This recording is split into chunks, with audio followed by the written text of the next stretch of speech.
अब जो एफ वाला कंपाउंड है वो एक बहुत इंपॉर्टेंट कंपाउंड है और ये एक सबसे अलग कंपाउंड भी है। इसकी शेप आपको देखने में एक ऑक्टागन जैसी शेप लगेगी इसकी आपको। इसका नाम है लेकिन कोट।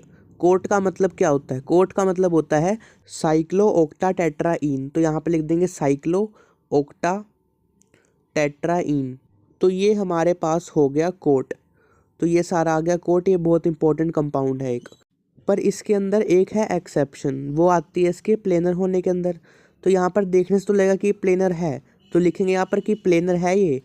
तो अगर हम चेक करेंगे हाइब्रिडाइजेशन निकाल के तो भी ये प्लेनर ही निकलेगी, लेकिन ये प्लेनर नहीं है।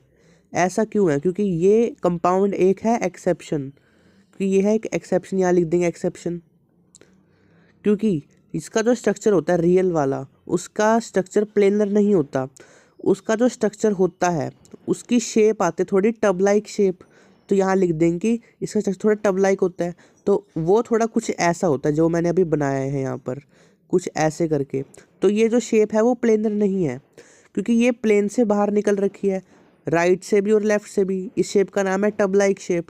तो ये एक एक्सेप्शन है। तो इस टब लाइक शेप की वजह से ये कोट वाला कंपाउंड जो है वो प्लेनर नहीं होता। तो इसका मतलब है ये एरोमेटिक भी नहीं होगा, क्योंकि प्लेनर भी नहीं है। ठीक है। तो बाकी चीज़ अगर हम इसके अंदर चेक करने जाएंगे, बाकी चीज़ देखते हैं, जैसे कि फॉर एग्जांपल साइक्लिक है। हाँ, अगर कॉन्जुगेशन देखते हैं इसके अंदर तो कॉन्जुगेटेड स्ट्रक्चर भी है इसका। अब हम देखते हैं क्या ये 4n+2 को फॉलो करेगा या फिर नहीं। तो यहाँ पर है 8 इलेक्ट्रॉन। इसका मतलब ये इसको फॉलो नहीं करेगा, क्योंकि अगर n की वैल्यू को हम 2 भी डाल देंगे तो आंसर 10 आ जाएगा, 8 नहीं आएगा। इसका मतलब ये इसको फॉलो नहीं करेगा। और अगर हमने n की वैल्यू को 1 भी डाला तो आंसर आ जाएगा 6, तो 8 नहीं आएगा। इसका मतलब ये नहीं करेगा फॉलो। तो ये हो जाएगा हमारे पास नॉट एरोमेटिक कंपाउंड। तो यहाँ हम लिख देंगे नॉट एरोमेटिक कंपाउंड।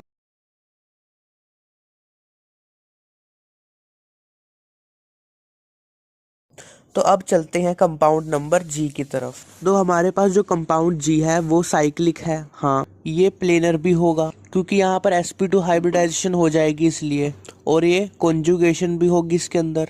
यहाँ पर सिग्मा वर्सेस पाई कॉन्जुगेशन आ जाएगी। अब देखते हैं लास्ट वाला, क्या ये 4n+2 पाई इलेक्ट्रॉन्स को फॉलो करेगा, क्या ये हक्कल रूल को फॉलो करेगा, वो देखते हैं। तो इसके अंदर हमें दिख जाते हैं 4 पाई इलेक्ट्रॉन्स है, 4 है, इसका मतलब ये इसको फॉलो नहीं करेगा। तो यहाँ पर कर देंगे हम क्रॉस।